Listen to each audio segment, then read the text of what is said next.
নমস্কাৰ ষ্টুডিঅ'ত নিশা শৰ্মা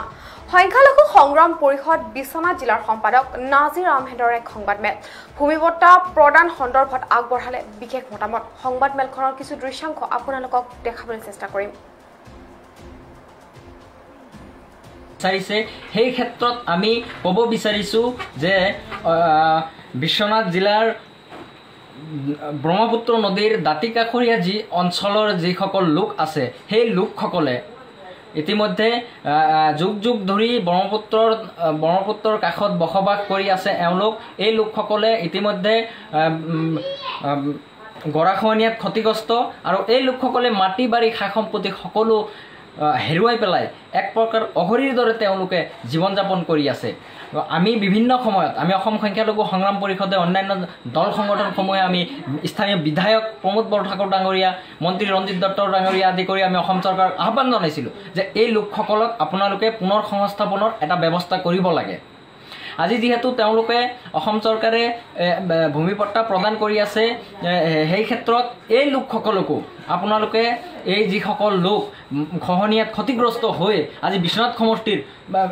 বিভিন্ন অঞ্চলত মথাউৰিতেই তেওঁলোকৰ মাটি বাৰী সকলো হেৰুৱাই পেলাই মথাউৰিতেই এচটা টিনৰ চালিৰ তলত তেওঁলোকে ঘৰ সাজি থাকিবলগীয়া হৈছে আজিলৈকে কিন্তু এই ক্ষেত্ৰত বিধায়ক ডাঙৰীয়া আৰু ৰঞ্জিত দত্ত কেবিনেট মন্ত্ৰী ৰঞ্জিত দত্ত ডাঙৰীয়া আজিলৈকে তেওঁলোকৰ খা খবৰ কোনো ধৰণৰ লোৱা আমি দেখা নাই এই ক্ষেত্ৰত দুৰ্ভাগ্যজনক বিষয়টো হ'ল আজিলৈকে কাজিৰঙাৰ যি খষ্ট সংযোজনৰ সঠিক সীমা আছে সেই সীমা পৰ্যন্ত সঠিকভাৱে নিৰ্মাণ কৰা নহ'ল গতিকে আমাৰ ক'বলগীয়া কথাটো এইটোৱেই যে যেহেতু আপোনালোকে সবকা সাথ সবকা বিকাশ নীতিৰ জৰিয়তে শ্লোগানৰ জৰিয়তে আপোনালোকে উন্নয়ন বিচাৰিছে এই লোকসকলকো আপোনালোকে অতি শীঘ্ৰেই ভূমিপট্টা দিয়াৰ ব্যৱস্থা কৰক ইতিমধ্যে বিগত সময়ত আমি দেখিছোঁ সেই গৰাখহনীয়াত ক্ষতিগ্ৰস্ত লোকসকলে বিশ্বনাথ জিলাৰ বিভিন্ন ঠাইত তেওঁলোকে মাটি কিনি ঘৰ বাৰী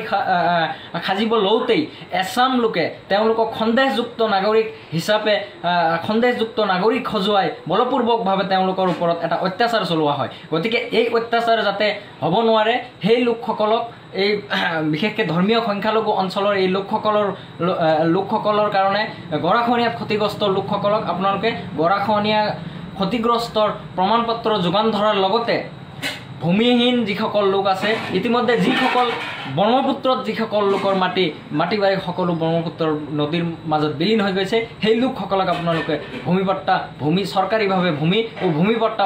প্ৰদান কৰাৰ এটা ব্যৱস্থা কৰক আমি দেখিবলৈ পাইছোঁ বিশ্বনাথ আৰু বিহালী সমষ্টিৰ বিশেষকৈ ব্ৰহ্মপুত্ৰ চাপৰি চিলামাৰী ইত্যাদি এই অঞ্চলসমূহৰ লোকসকলে প্ৰতি বছৰে বানপানীৰ সময়ত তেওঁলোকৰ অসম চৰকাৰে ইতিমধ্যে